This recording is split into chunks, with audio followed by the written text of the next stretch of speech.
Volví al pueblo y alquilé 100 acres de huerto de montaña. Los plantones de cítricos acababan de ser plantados.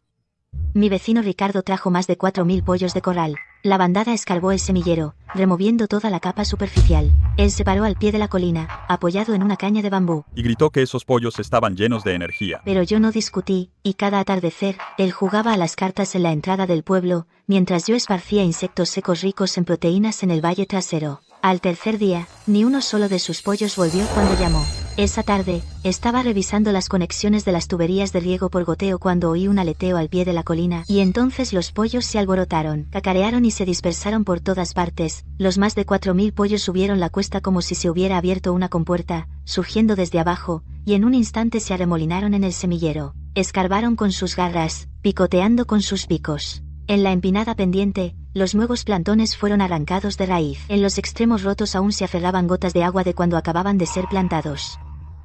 Algunos fueron arrastrados medio metro más allá, con las puntas completamente molidas. Ricardo se paró al pie de la colina, apoyado en su caña de bambú, mirando hacia arriba con el cuello estirado. Su voz era fuerte y clara, como si temiera que alguien no lo oyera. Golpeó la caña de bambú contra el suelo. Y dijo que estos pollos eran ciertamente animados, añadiendo que últimamente andaba un poco justo de dinero. El gallinero está tan sucio que ni se puede entrar. Así que déjame tenerlos en tu huerto unos días. Lo que me hizo apretar el puño sobre la punta de bambú que tenía en la mano. Le dije al señor Ruiz que los plantones se habían plantado ayer. Pero él me dijo que no me preocupara por lo mucho que pudieran comer los pollos, diciendo que picotearían algunos insectos y malas hierbas, lo cual debía considerar como fertilización y control de plagas gratuitos, y preguntó si no era yo universitaria, ya que los libros llaman a esto agricultura ecológica. Y antes de que pudiera decir algo, agarró su caña y se fue. Gritó que cuando los pollos pusieran huevos, me traería algunos para probar. Pero ya se había ido. Recogí un plantón roto del suelo. La rotura estaba seca, incrustada de barro amarillo. Ni un solo plantón en la pendiente quedó entero. El semillero estaba destrozado, con la capa inferior al descubierto. Raíces poco profundas, picoteadas por completo, una mancha blanca y desnuda. El tallo roto se me clavó en la palma. Los plantones costaron $18.000, la preparación del terreno, $4.000, y el fertilizante base, $2.400. Mis padres trabajan en el sur, sus ahorros de toda la vida, todo invertido en esto. Sonó mi teléfono. Era papá. No podía decirle la verdad. Solo alcancé a decir que estaba bien, y a la mañana siguiente... El jefe del pueblo, el señor Suárez, subió al huerto, fumando en pipa. Se paró en lo alto de la pendiente, y un mar de pollos de corral inundó su vista. Casi se le cae la pipa. Ricardo es un personaje.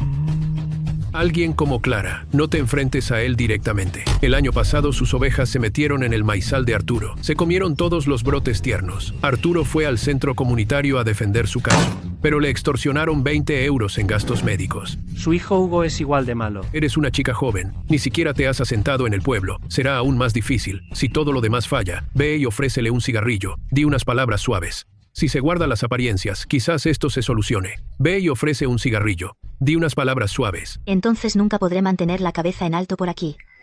Esa tarde, llamé a mi amigo de la infancia, Leo.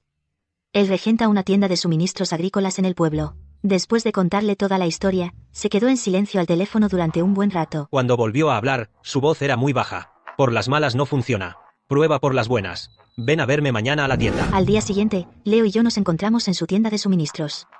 En la tienda había sacos de fertilizante apilados.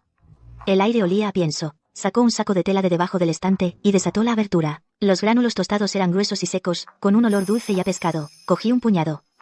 Estaba ligeramente pegajoso. Insectos secos de alto contenido proteico para granjas. 40% de proteína. Las gallinas camperas tienen un punto débil. La gula. Si les das el mejor alimento vivo cada día, te verán como su montaña. Una vez que prueban esto, cualquier otra cosa, incluso el maíz, les sabrá a nada. Ricardo juega a las cartas en la era todas las tardes. Calculas el momento para esparcir el pienso de las gallinas. No dejes que Ricardo lo sepa todavía. Empieza con cantidades pequeñas y luego aumenta. Persiste durante 30 días. Vale, luego te transfiero el dinero. Leo me ayudó a cargar los insectos secos en el carro utilitario. Esa tarde a las 5, el sol se apoyaba en la loma. Aparqué el carro al pie de la colina. Cogiendo un cubo de plástico, me dirigí al valle trasero. Los brotes picoteados por las gallinas seguían inclinados. No los toqué. Me agaché, cogí unos insectos secos y los esparcí. Los gránulos cayeron entre la hierba, rodando densamente cuesta abajo. Unos cuantos gallos atrevidos vinieron primero a investigar, inclinaron la cabeza y picotearon una vez. Entonces la bandada se abalanzó, aleteando, arañando el suelo con las garras, levantando polvo de medio pie de alto. Los insectos secos desaparecieron al instante. Las gallinas aún merodeaban, cavando en la tierra con las garras. Me levanté, sosteniendo el cubo vacío en una mano, abriendo las notas del móvil con la otra. Día 1, los insectos secos costaron 6 euros. Pérdidas estimadas, 2.800 euros. En los días siguientes, la aplicación de notas se llenó de filas densas de números. Día 2, 6,8 euros. Día 5, 10,4 euros. Día 8, 21,2 euros. Los insectos secos de alto contenido proteico que les daba a las gallinas pasaron de un cubo a un saco entero. El día 8, antes de que llegara, la bandada ya se apiñaba en ese terreno llano, estirando los cuellos y llamando, con las plumas cada vez más brillantes, las crestas tan rojas que parecían a punto de sangrar. Cada tarde, Ricardo pasea con las manos detrás de la espalda. Los universitarios sí que saben criar gallinas. Mira cómo mis gallinas están en tu jardín. Están tan llenas de vida. Te enviaré más huevos luego. Aún así saldrás ganando. No discutí con él. Día 10. La pendiente al pie de la colina se estaba aflojando por tanto picoteo. Se hundía medio zapato al pisar. Si siguen picoteando así, cuando llegue la temporada de lluvias, toda la tierra se deslizará por la pendiente. Compré estacas de madera y valla perimetral en el pueblo. Me llevó 3 días poner la valla alrededor del huerto. Me envolví 3 capas de gasa en las manos para que las ampollas no siguieran supurando. Conseguí mantener a las gallinas fuera, pero a la mañana siguiente, un gran agujero estaba rasgado en la valla. 5 estacas de madera habían sido arrancadas. Las gallinas se colaban por el hueco. Me quedé callada. Esa tarde volví a clavar las estacas y arreglé la valla. Por la noche me senté detrás del patio viendo la transmisión de seguridad móvil, revisaba el huerto cada 2 minutos. Desde las 10 hasta la madrugada, pasadas las 3 de la mañana, cerca del borde del huerto, una figura se acercó sigilosamente. La figura estaba forzando la valla. Dirigí mi linterna de alta resistencia hacia allí. Unos mechones de pelo amarillo. Era el hijo de Ricardo, Hugo. Entrecerró los ojos hacia mí a la luz. Ninguno de los dos dijo una palabra. Unos insectos volaron a través del haz. De repente maldijo algo. Se dio la vuelta y caminó hacia la oscuridad. Golpeó su palanca contra el suelo. A la mañana siguiente, bajo la mirada de la mitad de los lugareños, volví a clavar todas las estacas de madera. Puse piedras grandes en la base. La forma en que blandí ese mazo no se diferenciaba de la de cualquier hombre fuerte. Hugo estaba cerca mirando, con los ojos entrecerrados. Pero no se atrevió a decir nada. Día 12. El cotilleo en la plaza del pueblo era fuerte. Si esa chica Clara se calmara un poco, podría haber conseguido una dote de 6.000 euros. Rechazó 6.000 euros. Solo para plantar unos árboles frutales. Y ahora mírala. Es demasiado cobarde para enfrentarse a Ricardo y a su hijo. Ni siquiera se atreve a respirar. Pasé por allí. Me vieron en ese momento. Todos se callaron. Yo tampoco dije nada. Solo les hice un gesto con la cabeza y seguí trabajando. La nota de mi móvil se acaba de actualizar. Pérdida actual, 3.200 euros. Pero la mayoría de las gallinas ahora solo comen insectos secos. Día 15.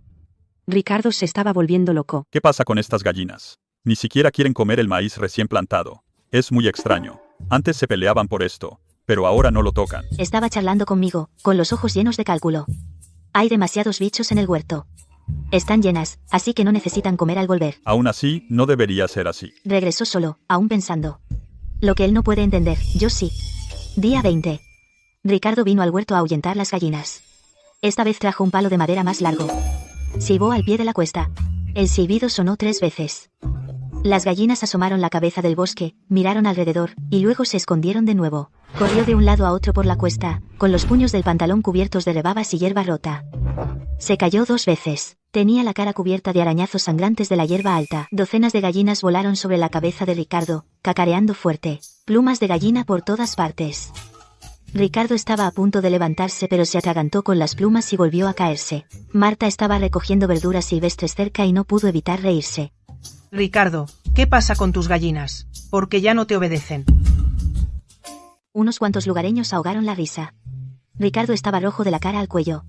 Las venas le latían 2 veces. 1 hora después. La mayoría de las gallinas fueron perseguidas cuesta abajo. Unos cientos se metieron en los arbustos.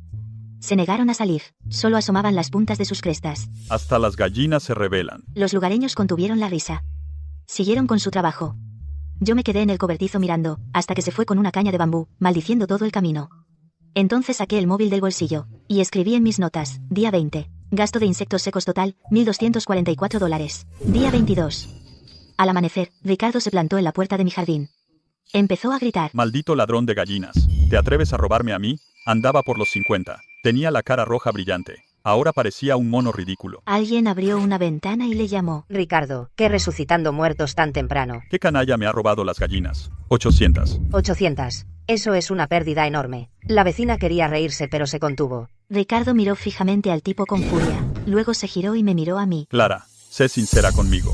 ¿Te robaron en el huerto? Nuestras gallinas solo se esconden en tu huerto. Capté la indirecta. No le habían robado las gallinas, sino que están escondidas en mi huerto y se niegan a volver con él.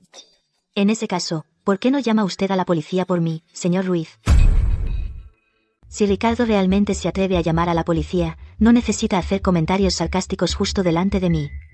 Estuvo en mi puerta un montón de tiempo. Tarde o temprano llegaré al fondo del asunto. Lo vi alejarse. Y me quedé en la puerta con una sonrisa. En unos días más, sus pollos, cada vez más no volverán con él. Día 25. La cantidad de pollos dispuestos a volver con Ricardo bajó otros 700. Perdió toda la dignidad. Fue directo a quejarse con el señor Suárez. Clara debió drogar a mis pollos. ¿Por qué si no vienen conmigo? El señor Suárez, harto de sus quejas, no tuvo más remedio que venir a verme. Clara, sé sincera conmigo. ¿Qué pasa realmente con los pollos de Ricardo? Señor Suárez, los insectos secos vinieron de la tienda de Leo. A los pollos les encantan, ¿qué puedo hacer? Si él cree que hay un problema, dígale que lo revise él mismo. El señor Suárez se quedó desconcertado. Frunció el ceño y no insistió. Me miró. Algunas cosas no se pueden decir, y no hace falta decirlas. El señor Suárez salió con las manos detrás de la espalda. Desde ese día, los chismes bajo el gran árbol a la entrada del pueblo cambiaron de tono. Cuando Ricardo llevó sus pollos al huerto de otro, nunca pensó que llegaría este día. Pollos, van a quien les da de comer. Clara va al valle todos los días a tirar insectos secos. Los pollos saben de qué lado les dan de comer. Su gallinero ahora es solo una cáscara vacía. Ni una pluma queda. Todas están poniendo huevos en su huerto. Ja, ja, ja. Oí que fue a quejarse al señor Suárez. Dijo que ella las drogó. ¿Qué podía decir el señor Suárez? Tú mismo llevaste tus pollos a su tierra. Mira, ya se han pasado a la de ella. Si no vende, no se queda ni con una pluma. Pero si vende, ¿dónde queda su orgullo? Al oír todo esto, me dio un impulso repentino. Un huerto es perfecto para la agricultura integrada. Las gallinas se comen los bichos y sus excrementos fertilizan la tierra, haciendo que los árboles crezcan mejor. Ese discurso que Ricardo me soltó para engañarme en realidad tenía algo de sentido. Pero los plantones solo se habían plantado hacía 2 días. Una bandada de gallinas entrando a escarbar. Eso no fertilizaba nada. Eso arrancaba las plántulas. Pero ahora es diferente. Los plantones han echado raíces. Las gallinas se han encariñado con este lugar. Ahora me toca dar la vuelta a la tortilla, usar su propia lógica contra sus gallinas. Llamé a Leo. Y le conté mi plan. Leo se quedó en silencio un momento al teléfono. Luego soltó una risita. Ricardo solo tiene 2 opciones ahora. O venderme sus gallinas a bajo precio. O ver cómo las gallinas se divierten en tu montaña. Y él no sacará ni una pluma de ello. Con la aprobación de Leo, empecé a construir un gallinero al borde del huerto. Postes de pino para los cimientos, tejas de uralita para el techo, bebederos y comederos alineados en fila. Ricardo vino directamente. Clara, estás intentando robarme las gallinas. Señor Ruiz, si sus gallinas quieren volver con usted, yo no voy a detenerlas. Ya he construido este gallinero. No es que no pueda comprar gallinas en otro lado. Tú. Ricardo estaba furioso. Las venas saltándole en las sienes, claro que sabía que las gallinas no lo seguirían de vuelta. Durante días, había estado dando vueltas al pie de la montaña. En cuanto las gallinas veían su caña de bambú, se metían en el bosque, más rápido que si fuera una comadreja. Ricardo me lanzó una mirada furiosa, luego se dio la vuelta y bajó la montaña. A medio camino, su pie resbaló, casi se cae. Los siguientes días, Ricardo no vino a verme. Ni siquiera vino a perseguir a las gallinas. Hasta el 6º día, vino y llamó a mi puerta. Clara. Ya que quieres quedarte con estas gallinas, puedo dejarte quedártelas. Todos somos vecinos aquí, te haré un descuento. ¿Qué, señor Ruiz, quiere venderlas baratas? Así es, baratas. $30 por gallina. Por 4.000, solo dame $100.000. Lo mejor que puedo hacer son $20.000. $20.000. Señor Ruiz, sus gallinas solo comen mi pienso ahora. Sopló su silbato hasta romperlo, partió su caña de bambú, y volvió con la cara arañada. Su gallinero está vacío ahora. Además, estas gallinas, el precio de mercado es de $20 cada una como máximo. Pequeña víbora, eres tan codiciosa. Señor Ruiz, sus gallinas en mi huerto, no salgo perdiendo. Se comen las plagas, airean la tierra, fertilizan, ahorrándome dinero en pesticidas. No tengo prisa. Vi a Ricardo preparándose para cocinar con leña. Ricardo se quedó allí, pensando durante mucho tiempo. Está bien, sean $20.000. Fui al banco, Saqué $20,000 en efectivo, los puse sobre la mesa y deslicé el contrato al otro lado. Contó el dinero 3 veces antes de firmar. Metió el contrato y el dinero en su bolsa de lona. Antes de irse, me lanzó una mirada asquerosa. Vi a Ricardo en su teléfono, anotando otra entrada en sus notas. Compradas 4.000 gallinas camperas. Gasto, $20,000. Pérdida del huerto, unos $18,000. Valor de mercado de las gallinas, unos $60,000. Gastos de insectos secos etc., unos $2,000. Beneficio de esta etapa, unos $20,000. Después de escribir la última palabra, fuera de la ventana, 4.000 gallinas estaban apretadas en la ladera sombreada, peleando por comida. Día 4 a cargo de las gallinas. Sonó el teléfono. Clara, algo anda mal. La voz de Leo sonaba urgente y baja. El molino de pienso río arriba está parado por mantenimiento. Además, las fuertes lluvias de los últimos días destruyeron el puente que lleva a la montaña. Los insectos secos de alto contenido proteico están agotados. Las existencias de mi tienda solo te durarán 2 días más. En el mejor de los casos, una semana para reabastecer. Entendido. Observé las gallinas en la ladera. Daban vueltas alrededor del comedero. No sabían que en 2 días esos comederos estarían vacíos. Una vez que se acabaran los insectos secos, hambrientas, empezarían a escarbar la tierra de nuevo, desenterrando los brotes de cítricos recién germinados. Esos brotes no podrían soportar otro golpe. Me subí al carro utilitario y salí del pueblo. En la tienda de pienso del pueblo, los insectos secos estaban agotados en todo el condado. Incluso las granjas de pollos no tenían suficiente para alimentar a las suyas. Las estaciones de grano tenían toneladas de maíz, mucho y barato, pero inútil. Estas aves se malacostumbraron a los insectos secos. Cuando la batería del carro utilitario se puso en rojo, pasé por casualidad junto a un aserradero abandonado en el pueblo de al lado. La mitad de la puerta de hierro estaba oxidada. Había montañas de corteza podrida apiladas en el patio. El serrín había fermentado, y el hedor agrio me llegó desde lejos. Frené en seco. El carro utilitario dejó una marca de derrape en el camino de tierra. La corteza podrida en la base del muro llevaba años compostándose. Se había vuelto marrón oscuro. La pateé. Debajo estaba húmeda y caliente. Larvas blancas. Gusanos cortadores negros. Apiñados muy juntos. Al darles la luz, se enterraban hondo. Traté con el jefe por 2 paquetes de cigarrillos. Me quedé con toda esta corteza podrida. De todas formas, iba a pagarle a alguien para que la limpiara. También fui a la almazara del pueblo. El salvado de cacahuete estaba apilado en un rincón del almacén. El residuo después de prensar el aceite. En la almazara decían que ocupaba espacio. Con el dinero que ahorré acarreando la corteza, cargué unos kilos de salvado de cacahuete en el carro utilitario. De vuelta al huerto, Arturo y Marta ya estaban esperando. Les había pedido que echaran una mano temporalmente. Cavamos un hoyo poco profundo en la umbría del lado norte. Forramos el fondo con corteza podrida y virutas de madera y lo apisonamos. Esparcimos una capa de salvado de cacahuete encima. Las migajas amarillentas caían sobre la corteza marrón oscura, como una capa de sal gruesa. Eché 2 cubos de agua de lavar arroz por encima. El agua se empapó en la capa inferior.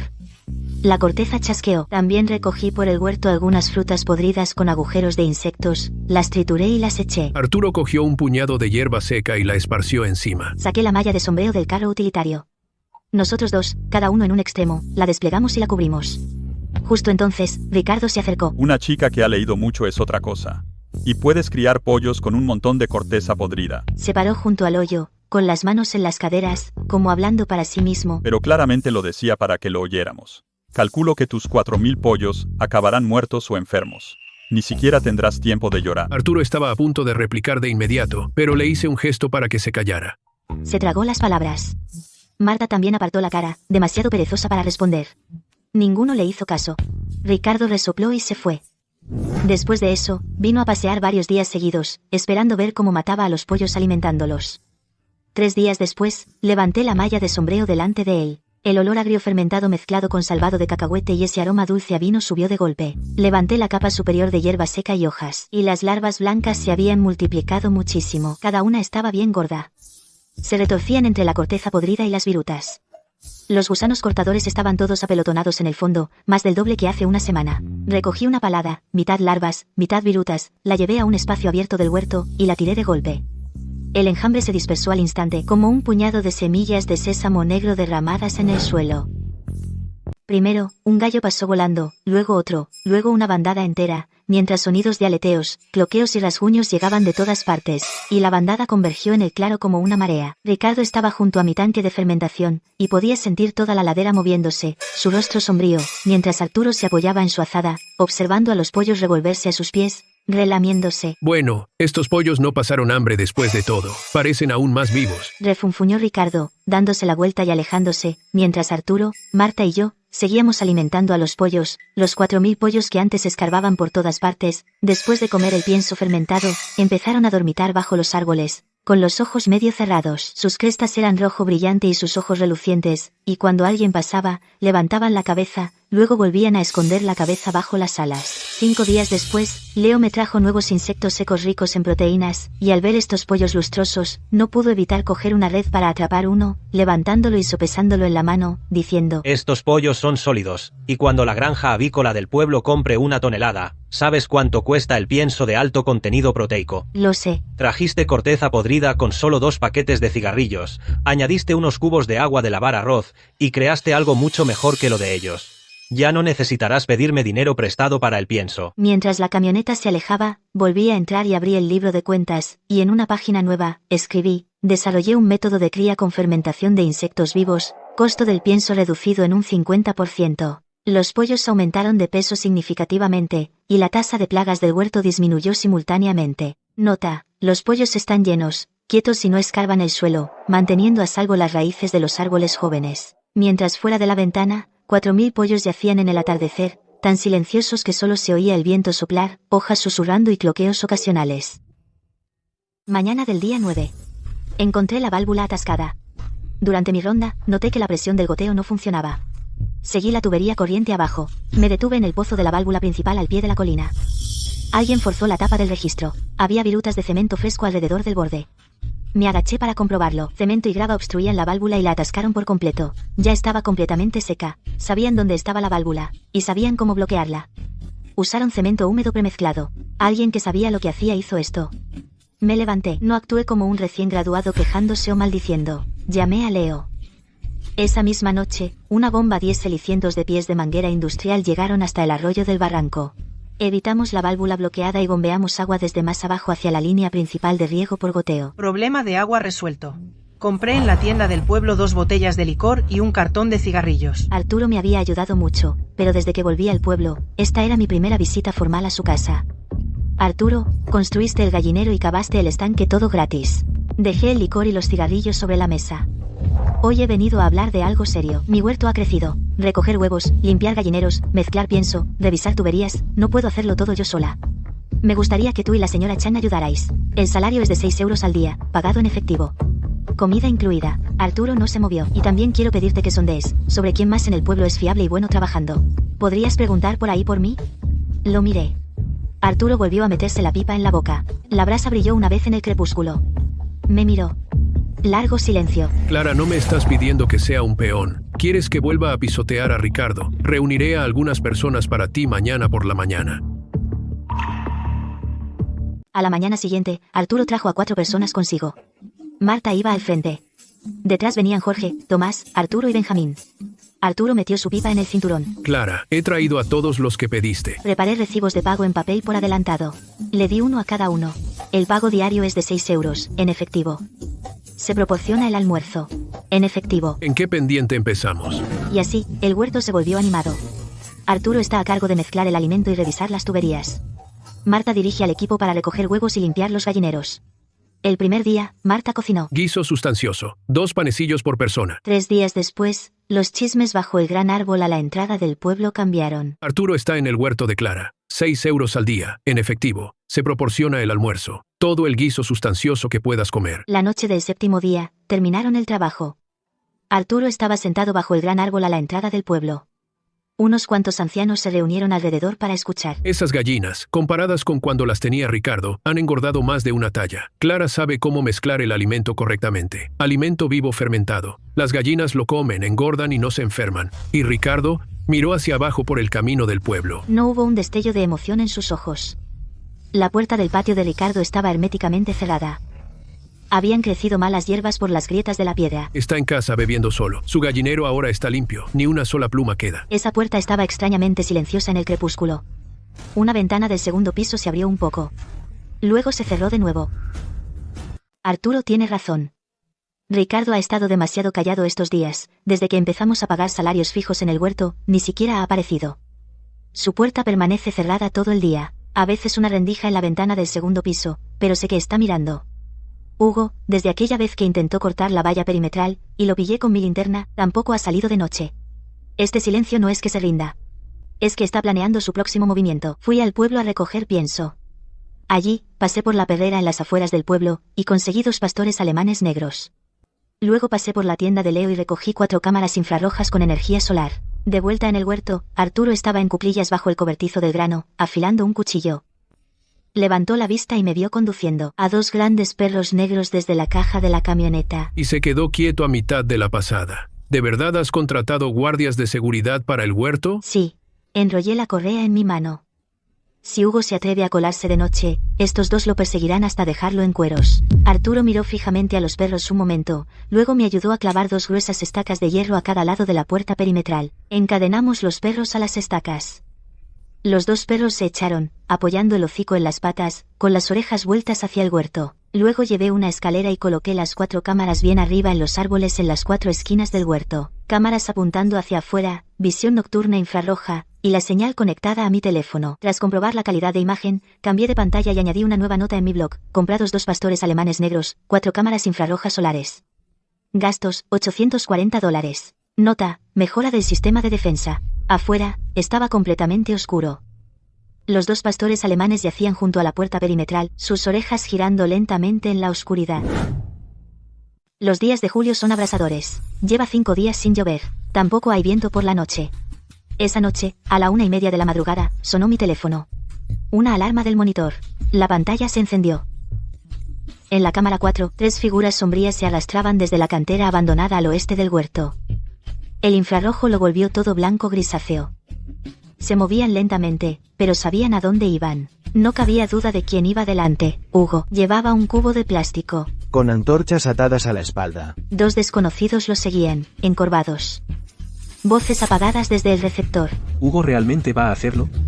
Cuando el gas baje, y el viento se levante, todo el monte volará por los aires. Cállate de una vez. Por culpa de esa zorra, mi padre no puede levantar la cabeza en el pueblo. ¿No es ella la que usó insectos secos para robarnos las gallinas? Hoy voy a convertir todo este monte en un monte muerto. Vierte. Hugo derramó la gasolina en mi huerto. Encendió el mechero. Prendió la antorcha. Me puse la chaqueta, cogí la linterna de alta resistencia de detrás de la puerta y una palanca, metí el móvil en el bolsillo, y me dirigí al huerto. En las imágenes de seguridad, las antorchas ya ardían. Dentro de la valla perimetral, 2 pastores alemanes se levantaron, orejas hacia adelante, hombros bajos. Un gruñido bajo retumbó desde lo profundo de sus gargantas. Hugo acercó la antorcha a la gasolina, luego se detuvo de repente. Y miró hacia la oscuridad. Oyó un gruñido. ¿Qué es ese ruido? Nada, ¿verdad? El segundo gruñido fue más profundo. 2 pastores alemanes irrumpieron en silencio desde el huerto. Perros. Los 2 pastores alemanes cargaron contra el centro de los 3 hombres, derribaron a uno, y persiguieron y derribaron a otro. Hugo tropezó hacia atrás 3 pasos, golpeó un barril de plástico, y rodó hacia la gasolina. La antorcha cayó cerca. Reaccionó. Se apresuró a apagar el fuego, con miedo de quemarse. Empujé la puerta. Encendí la linterna. Y el haz lo enfocó en la cara. Los otros 2 matones se escabulleron frenéticamente hacia la oscuridad en dirección a la cantera. Hugo también intentó correr, pero un pastor alemán le agarró los pantalones. Perdió el equilibrio y cayó sobre la pendiente cubierta de hierba. Aparté la antorcha de una patada, y cayó en la hierba mojada y no prendió.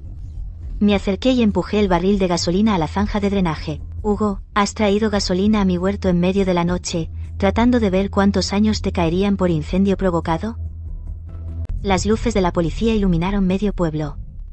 Mientras Ricardo Suárez se apresuraba, aún con su abrigo puesto, Hugo ya había sido empujado dentro del coche de policía. El cubo de plástico y ese manojo de tiras de tela fueron metidos en bolsas como prueba. Allí mismo, bajo las luces intermitentes. A primera hora de la mañana siguiente. Alguien golpeaba la puerta del patio. Se detuvo tras unos pocos golpes. Luego un golpe sordo. Alguien se dejó caer en el escalón. Ricardo se sentó en el escalón. Tenía la cara roja. Apestaba a alcohol de anoche.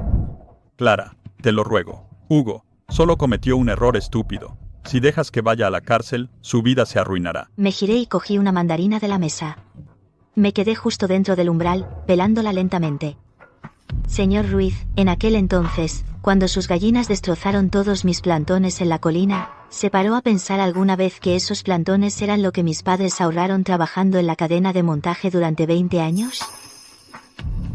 Eso lo decide el tribunal. No voy a firmar ninguna carta de perdón. Me levanté. Volví a entrar y cerré la puerta. Después de un buen rato, la persona en el escalón se levantó lentamente. Hugo fue acusado de intento de incendio y condenado a un centro de detención. Ricardo nunca volvió a llamar a mi puerta. Alerta roja por lluvias torrenciales a principios de agosto. Hice 3 llamadas de inmediato. 2000 sacos de arena. 5 camiones de grava. Que los entreguen esta noche. Pedí 3 bombas más. Les dije a todos que trabajaran horas extra desde esta noche. Pago doble.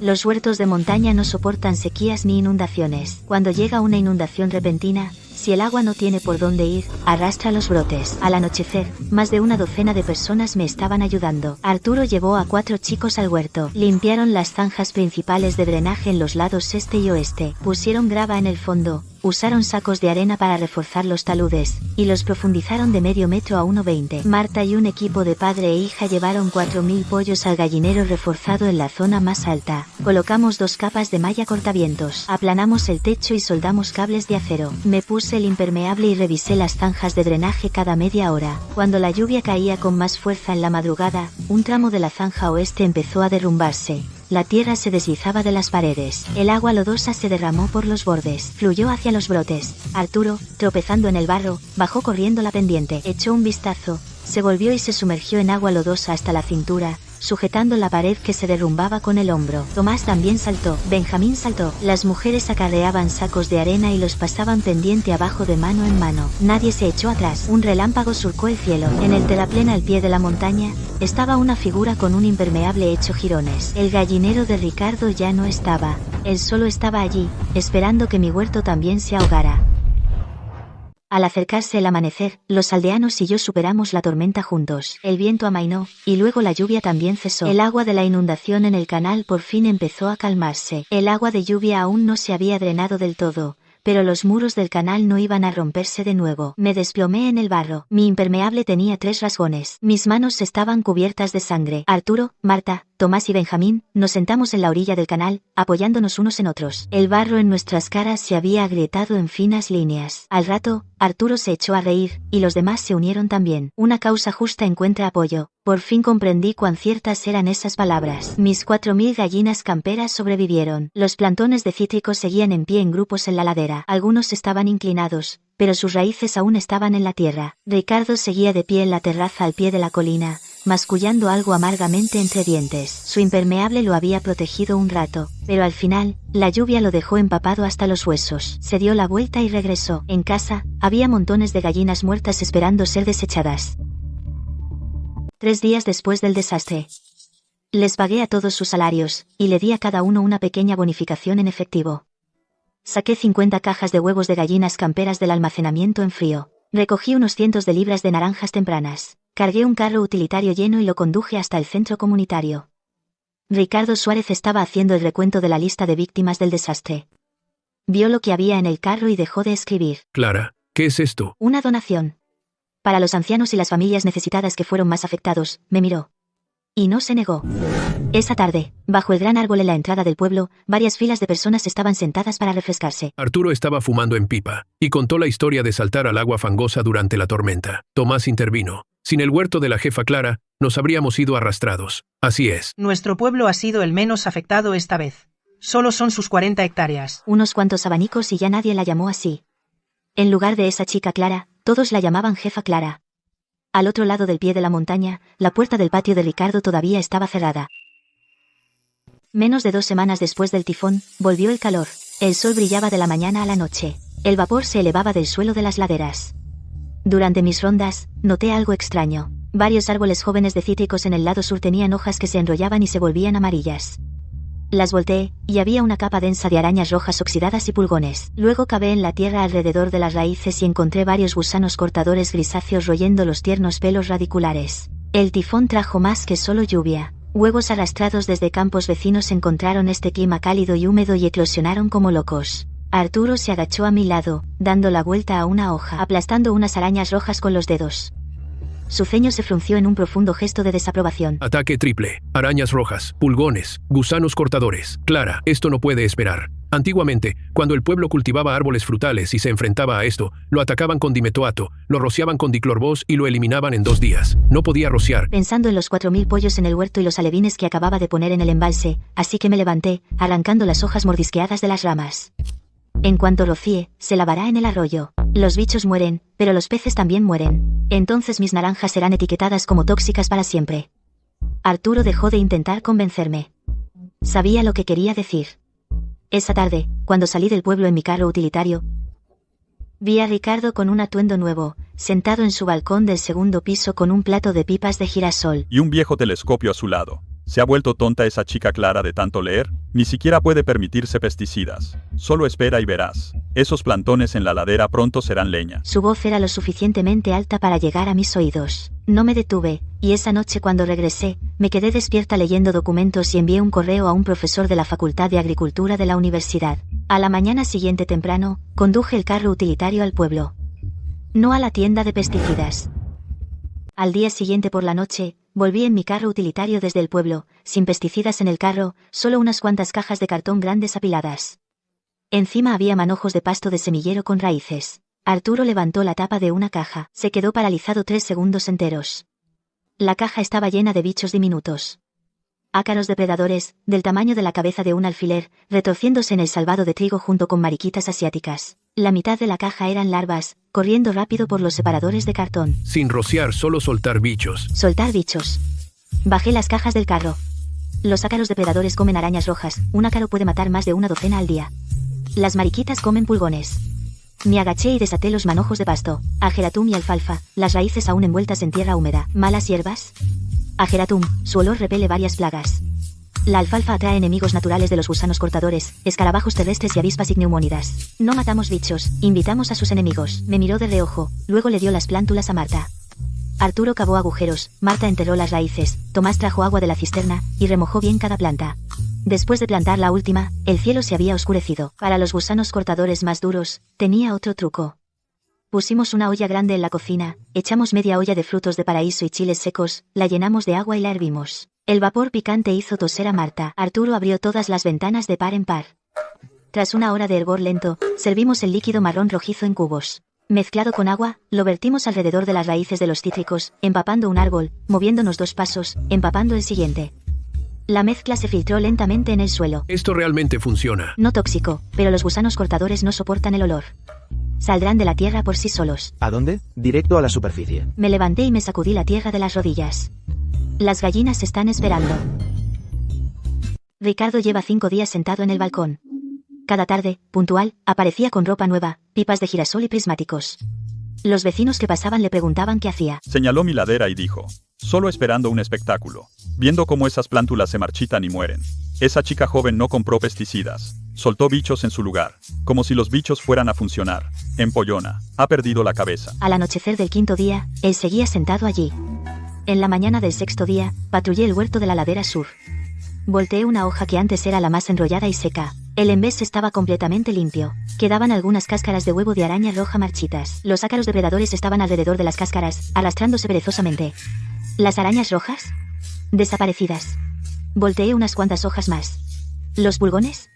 También desaparecidos. Las mariquitas tumbaban perezosamente entre las ramas. Cada una estaba gorda y contenta. El agerato que planté había florecido de un púrpura pálido. La alfalfa púrpura atrajo enjambres de escarabajos terrestres y avispas igneumónidas. Se enterraban y salían cerca de la zona de raíces, persiguiendo larvas de gusano cortador hasta que no tenían dónde esconderse.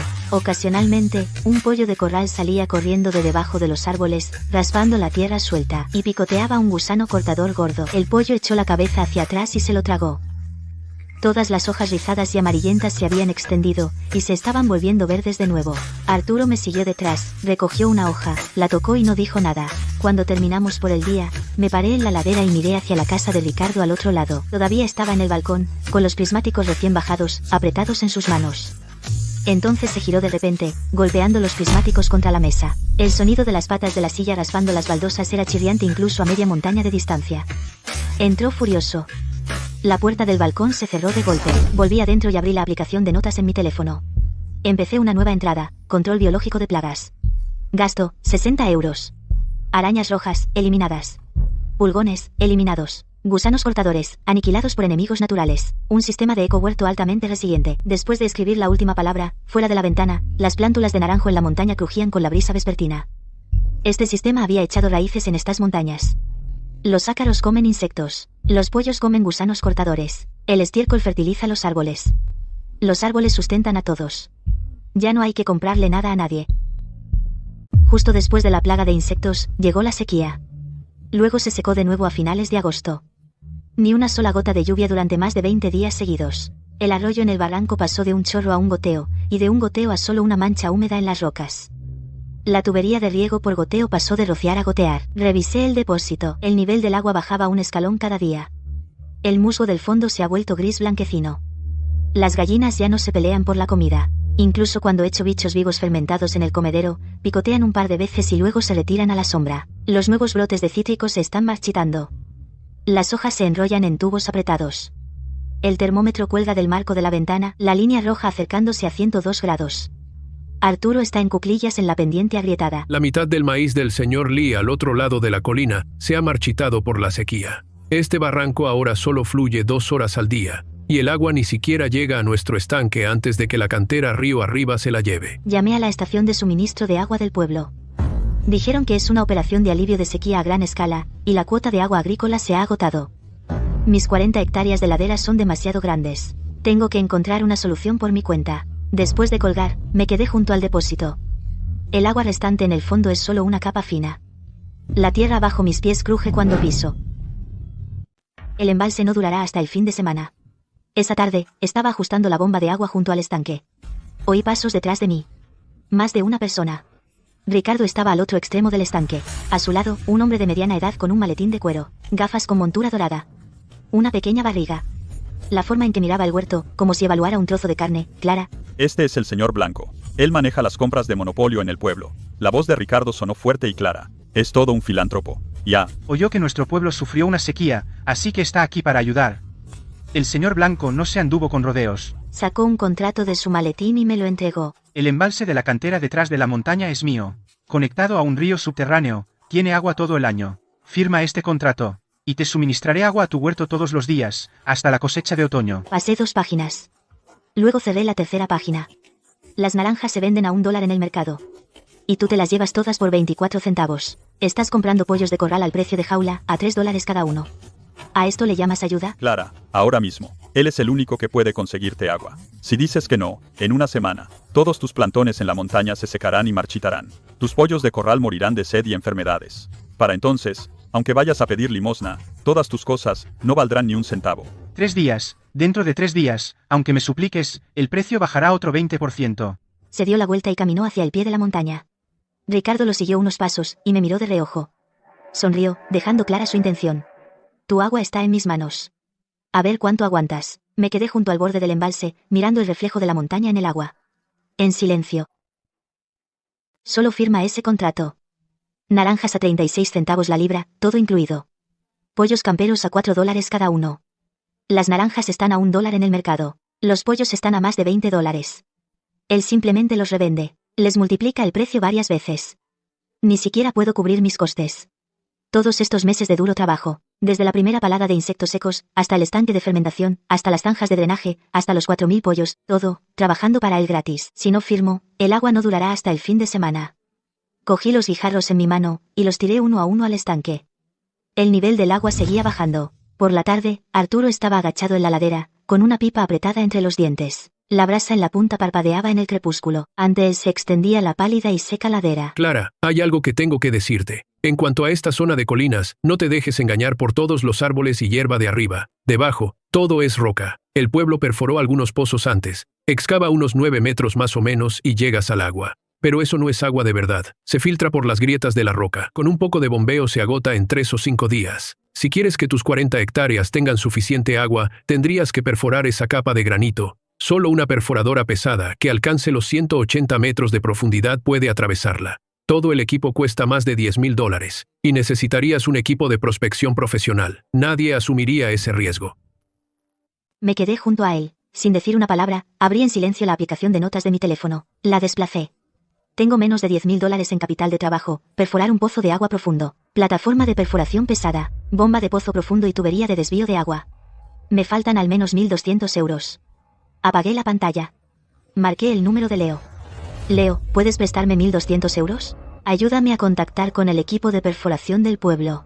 Necesito uno que pueda perforar 200 metros a través de la capa de granito. Ese tipo de equipo pesado. Clara, ¿sabes lo que significa perforar en granito? Apostar. Y si perforamos 200 metros y no encontramos nada, o no lo suficiente, ese dinero se queda enterrado en el suelo. He oído hablar del señor Blanco. Podríamos ganar menos este año. Tragarnos el orgullo, superarlo, y ya veremos. Ni hablar. Si me trago el orgullo hoy, todo el mundo en este pueblo me pisoteará de ahora en adelante. El señor Blanco nos está regateando por la sequía. Mañana encontrará otra excusa. Si entrego mis salvavidas, este huerto nunca será realmente mío. ¿Qué quieres hacer? Una plataforma de perforación pesada, 200 metros. Perforar la capa de granito bajo nuestros pies. Necesito controlar mi propio salvavidas. Leo no dijo ni una palabra más. Le oí encender un cigarrillo. El dinero llegará a tu cuenta mañana por la mañana. ¿El equipo de perforación? Moveré algunos hilos esta noche. Mañana por la noche nos adentraremos en las montañas. El dinero llegó temprano a la mañana siguiente. Leo transfirió 1.200 euros. Añadió que la perforadora ya estaba preparada. Esa noche, nada más colgar el teléfono, Arturo y Marta ya estaban en la puerta del patio. Vinieron por su cuenta. Detrás de ellos estaban Tomás, Benjamín y Samuel con su mujer. No faltaba ni un solo trabajador de la huerta. Clara se enteró de que el señor Blanco estaba usando la sequía para ofrecer precios bajos. Ricardo se alió con forasteros para intimidarnos a los aldeanos. No podemos tragar este insulto. Durante los próximos días, trabajaremos gratis. Lo que digas, lo haremos. Sí, lo que digas. No me contuve con ellos. Cavad los estanques en la ladera norte. Bombeamos el agua subterránea profunda, pero no se puede usar directamente. Lo recuerdo claramente de mis apuntes de la universidad.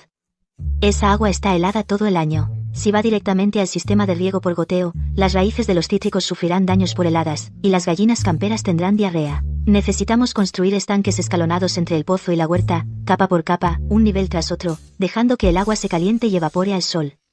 Luego dejad que las plantas lo filtren. Solo entonces podrá entrar en las tuberías de riego por goteo. Extendí el plano sobre una roca. La zona rocosa al pie de la ladera norte. 3 estanques revestidos de piedra a alturas escalonadas. Arturo echó un vistazo, cogió su pala y se fue. Bajo el sol, el sonido de las palas removiendo la tierra resonó desde la mañana hasta la noche. Arturo cavó los fondos de los estanques. Tomás, Arturo y Benjamín movieron piedras para construir los muros. Samuel y su mujer empujaron carretillas para acarrear grava gruesa del arroyo. Coloqué la primera capa de grava gruesa en los estanques, como base, rocas minerales en el medio, y carbón vegetal espolvoreado encima. Marta guió a unas cuantas mujeres para traer espadañas y cañas de indias. Las plantaron en grupos a lo largo de los bordes de los estanques. Raíces enterradas en el barro húmedo, hojas caídas bajo el sol abrasador. Después de regarlas, poco a poco se animaron. Cuando los 3 estanques estuvieron terminados, había caído el anochecer. La entrada más alta se conectaba al pozo, la salida más baja a la tubería principal de riego por goteo. El agua caería en cascada nivel por nivel, calentada, purificada y expuesta al sol en los estanques. Cuando salía, ya no estaba helada. Agua de la roca madre estaba lista. Crepúsculo. A lo lejos, un motor sordo retumba en la sinuosa carretera de montaña. Una pesada perforadora montada sobre orugas remolca un largo cuerpo. Toma la última curva. Luces tenues atraviesan el crepúsculo. Conseguí que Leo lo preparara para la entrada nocturna. Evitando el camino del pueblo, subimos directamente desde la base de la montaña. Manteniéndonos alejados de la ventana de Ricardo, la perforadora se detiene. El operador salta. Es un viejo perforador, de unos 50. Su cara está surcada de manchas de grasa. Se agacha en el lugar de perforación, golpea el suelo con el pie, y mira hacia las colinas circundantes. Debajo hay granito. 200 metros, no es superficial. ¿Puedes hacerlo? Yo puedo, pero no prometo agua. Si encontramos roca muerta a mitad de camino, todo será en vano. ¿Sigues dentro? Hazlo. La broca muerde el suelo. Toda la perforadora sobre orugas tiembla. Un rugido profundo se extiende por el valle. Arturo se mete la pipa en la boca, pero no la enciende, solo mira el agujero. Marta está junto al pozo, frotándose las manos. Samuel aparta la carretilla. Varillas de perforación de 30 metros se conectan una tras otra. Solo sale polvo de roca gris. A los 50 metros, el polvo se vuelve más fino, como cal molida. El viento lo levanta. Arturo se agacha y pellizca un poco, frunce el ceño. 100 metros. El rugido de la perforadora baja un tono entero, mordiendo el granito. El operador observa el manómetro. Una gota de sudor se desliza por debajo de su gorra. Yo estoy junto a la perforadora, ambas manos cubiertas de barro. Tierra seca está incrustada bajo mis uñas. El polvo gris se amontona formando una pequeña colina. Ni una sola gota. Arturo se quita la pipa apagada de la boca, y la sostiene en la palma de la mano. La perforadora sigue mordiendo. 120 metros. El operador tira del ala de su gorra, sin mirarnos. Al tercer día, el sol sale como siempre. Casi la mitad de los nuevos brotes de cítricos están completamente caídos. Las hojas se enrollan formando tubos finos. Pasan de verde a un amarillo mustio. Las gallinas se apiñan bajo la sombra de los árboles. Sus cantos son débiles. El depósito se está secando. Señor Blanco y Ricardo llegan a tiempo. El señor Blanco mira hacia la ladera un par de veces. Después de revisar los plantones marchitos, se vuelve hacia mí. Ya pasaron 3 días. He oído que estás perforando un pozo en granito. Sigue soñando. El contrato solo se puede firmar al 20% del precio de mercado ahora. Fírmalo y llamaré al camión de agua de inmediato. Ni siquiera los miro. Camino directamente hacia la torre de perforación. ¿Cómo va? El granito es demasiado duro. Tenemos que cambiar a una broca de diamante. Incluso con la mejora, no hay garantía de que encontremos agua. Si damos con roca muerta, no recuperaremos ni un centavo. ¿Seguimos perforando? Solo fírmalo ahora. Si esperas más, todos los plantones de la colina estarán muertos. Detrás de mí, la voz de Ricardo me persigue. Perfora. Sacó la palabra entre dientes. Incluso si tengo que perforar este granito, veré agua. El operador me lanza una mirada, tira del ala de su gorra. Se da la vuelta y grita: ¡Broca de diamante, ya! Después de cambiar la broca, el tono del taladro cambió. Un agudo sonido de corte penetró profundamente en la tierra. 190 metros. Toda la plataforma se estremeció violentamente. El operador golpeó el manómetro. La aguja se disparó hasta la línea roja. Luego rebotó hacia atrás. El taladro emitió un zumbido profundo y apagado. Atravesamos. Hemos perforado la capa de granito. Él tiró hacia abajo de la palanca de elevación. Entonces, una columna de agua turbia salió disparada del agujero, llevando fragmentos de roca y grava, como un dragón blanco que irrumpe en el cielo.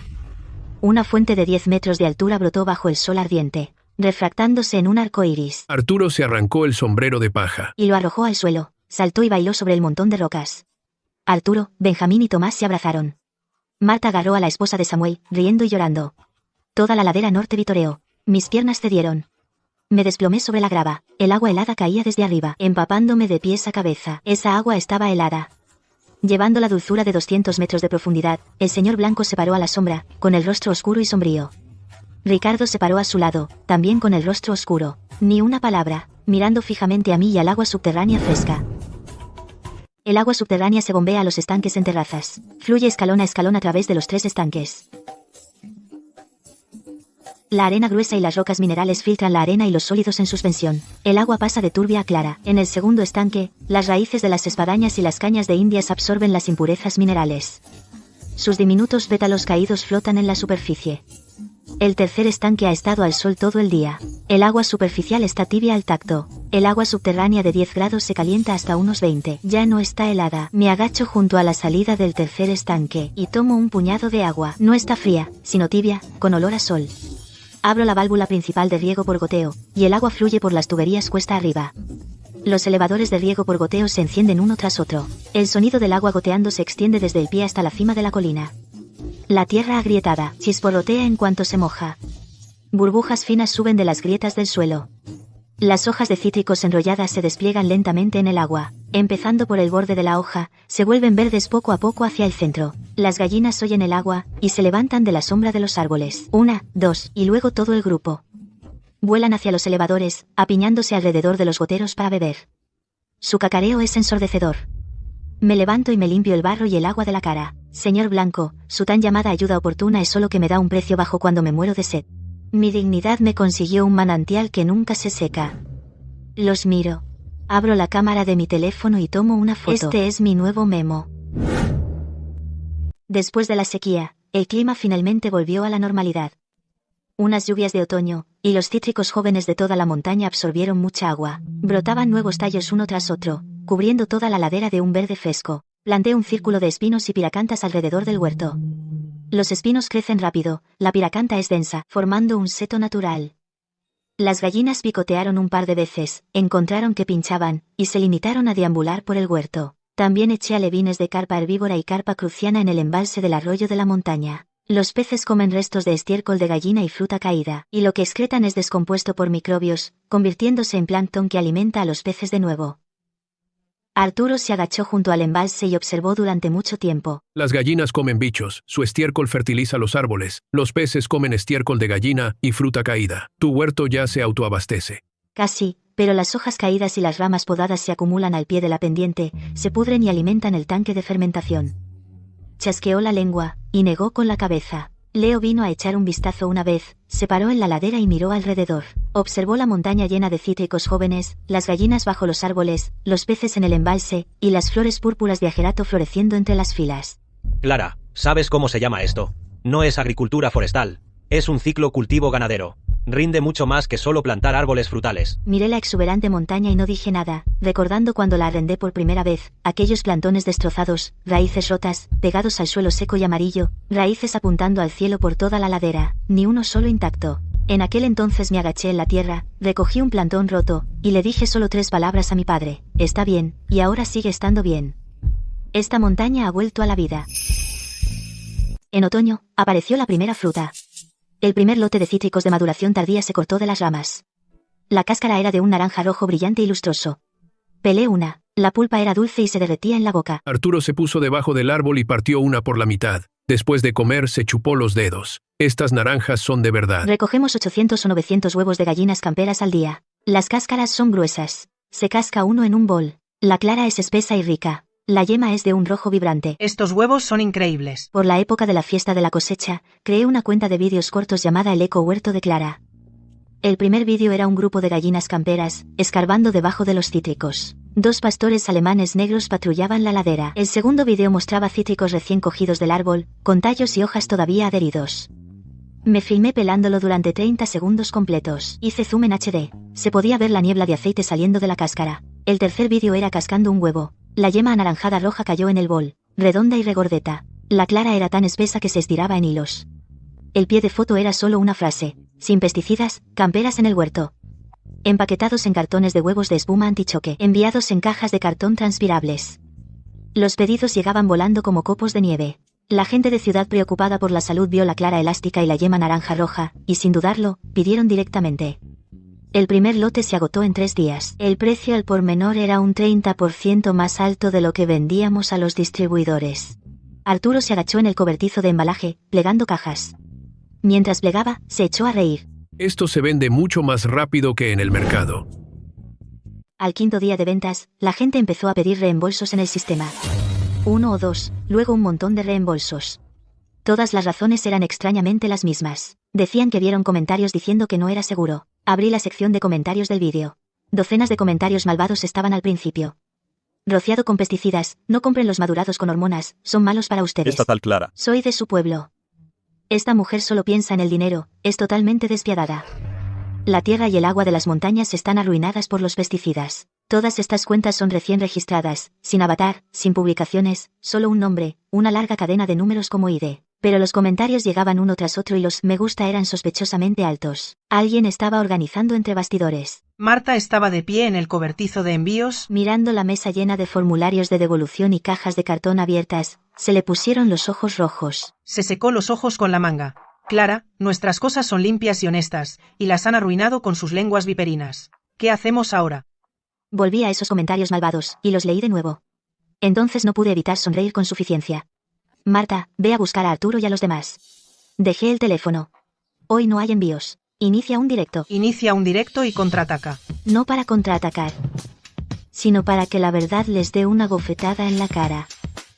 Pongo el móvil en el trípode delante del gallinero. Abro la transmisión en vivo, sin filtro. Enfoco la cámara directamente hacia el embalse del arroyo de la montaña. Lo verán por ustedes mismos. La fuente de riego del huerto. Carpa herbívora y carpa cruciana vivas del arroyo de la montaña. Mueven la cola bajo el agua. Bajo la cámara. Las gallinas camperas están picoteando comida bajo los árboles de cítricos. Me acerco a un árbol. Cojo una fruta de color amarillo brillante. La pelo con las manos. Un fino rocío de aceite de cítricos sale disparado. Los gajos están gordos y claros. Doy un gran mordisco con la cáscara puesta. El jugo gotea por la comisura de mi boca. Si hubiera pesticidas dañinos, La carpa herbívora no sobreviviría en este arroyo. Si los cítricos estuvieran madurados artificialmente, no me atrevería a comerlo con la cáscara. Los comentarios empiezan a llegar a raudales. Me acerco al gallinero. Recojo 4 huevos recién puestos del nido de paja. Arturo me da un bol de vidrio. Los casco allí mismo. Las yemas anaranjadas y rojizas se posan gordas y llenas en el fondo. Las claras son espesas. Se estiran en largos hilos cuando las levanto con los palillos. Las gallinas tratadas con hormonas no pueden poner huevos así. Los espectadores del directo saltan de cientos a decenas de miles. El chat se vuelve loco. La gente que canceló se arrepiente ahora. Me están suplicando que ponga el enlace.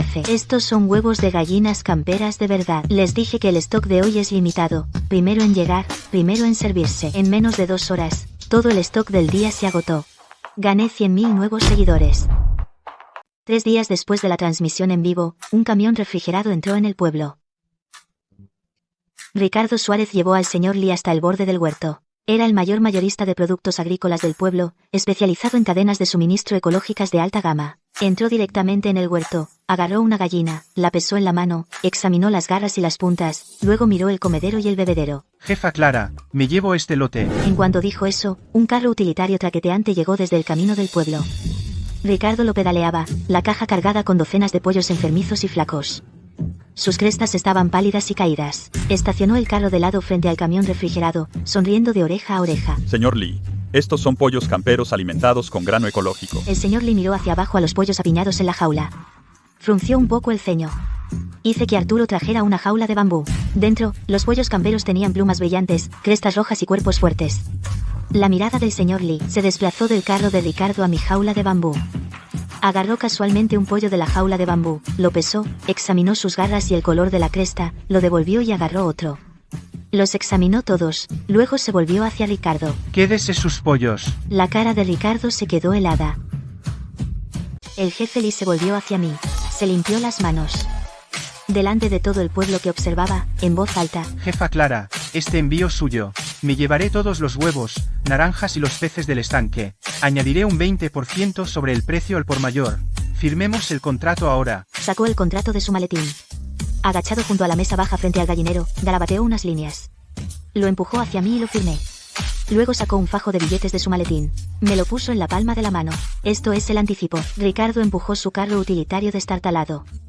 De pie al borde de la multitud, en la caja de carga, docenas de gallinas enfermas apiñadas en jaulas. Nadie lo miró siquiera mientras se daba la vuelta y se iba con su carro. Las ruedas rebotaron 2 veces en el camino de tierra. Su figura se fue haciendo cada vez más pequeña. En el cierre de fin de año, pasé a la última página del memorándum. $0. Ingresos menos costes, tracé una línea debajo, beneficio neto de $42.000. Me senté en el escritorio mirando ese número durante mucho tiempo, luego cambié de aplicación, y marqué el número de papá. El teléfono sonó. Le conté lo de las ganancias de este año. Hubo un largo silencio al otro lado. Buen trabajo. La voz de mamá se oyó desde un lado. Un poco entrecortada. Tu esfuerzo en la montaña este último semestre no ha sido en vano. Colgué. Abrí el libro de contabilidad en una página nueva, y escribí en la primera línea. El año que viene, añadir abejas melíferas y cabras negras, intercalar plantas medicinales y pasto forrajero, y construir un sistema de ecohuerto de montaña. Después de que comenzara la primavera, Ricardo se puso creativo. Juntó dinero y compró más de 100 pollitos, y me copió en su propia tierra, plantando docenas de cítricos. Pero no sabía seleccionar razas ni criar plántulas, no sabía mezclar pienso fermentado, y mucho menos sabía vender en línea. Después de meses de lucha, los pollos se pusieron flacos o murieron, y los plantones de cítricos tenían bichos que ni siquiera reconocía. Cuando se dio cuenta, las hojas ya estaban devoradas. La tarde que vino a buscarme, estaba en cuclillas junto a las colmenas revisándolas. Se quedó fuera de la valla, y no dijo nada durante un buen rato. Clara, ¿qué tal si me enseñas cómo hacerlo? Lo miré de reojo, cerré la tapa de la colmena y me levanté. No tengo ningún rencor profundo contra Ricardo. Él solo vive en su propio mundo. Cree que avanzar es cuestión de avasallar. Le enseñé las técnicas, desde selección de cría de pollitos hasta alimento fermentado de insectos vivos, hasta intercultivo en huertos y prevención de enfermedades. Incluso le ayudé a contactar con un comprador en el pueblo. Lo metí en su lista. Ricardo estudió una semana. La noche del 8º día, se agachó junto a la puerta de su gallinero. Miró fijamente los cubos de alimento fermentado de insectos vivos. Agua de lavar arroz, salvado de cacahuete, corteza podrida. se dio la vuelta y entró. Al día siguiente, lo que trajo del pueblo fue salvado barato y hojas de col podridas. Los mezcló en el comedero. Total, los pollos no notan la diferencia. Tras un mes de recortar gastos, sus pollos empezaron a tener diarrea. Primero solo unos pocos, luego un montón, y los plantones de cítricos cogieron bichos. Pensó que era la tierra no lo suficientemente fértil y se apresuró a echar fertilizante químico. Tras una ronda, los bichos no murieron. Todos los brotes nuevos se enrollaron. Se agachó en la puerta de mi patio, con la cara pálida. Clara, los métodos que me enseñaste están mal. Mis pollos están todos enfermos, y los plantones tienen bichos. Cerré suavemente la tapa del compresor de aire. Me giré y lo miré. Los métodos que te enseñé, ¿cuántos días los usaste? Ricardo abrió y cerró la boca. Se quedó en el patio, sin decir palabra, se dio la vuelta y se fue. Nunca volví a contactar con él. 2 años después, mi huerto se expandió. Añadimos abejas melíferas y cabras negras, y cultivo de plantas medicinales. También intercalamos pasto forrajero entre las hileras de cítricos. Las cabras comen hierba, las abejas recolectan néctar y polinizan, y los árboles dan fruto. Los visitantes del pueblo se pararon en la ladera. Señalaron la pendiente verde y frondosa y preguntaron, ¿de quién es esto? Marta bajaba cargando cajas de huevos. Sin siquiera levantar la vista, dijo con un tono como si afirmara lo obvio. De la jefa Clara. Y, por supuesto, yo soy esa jefa Clara.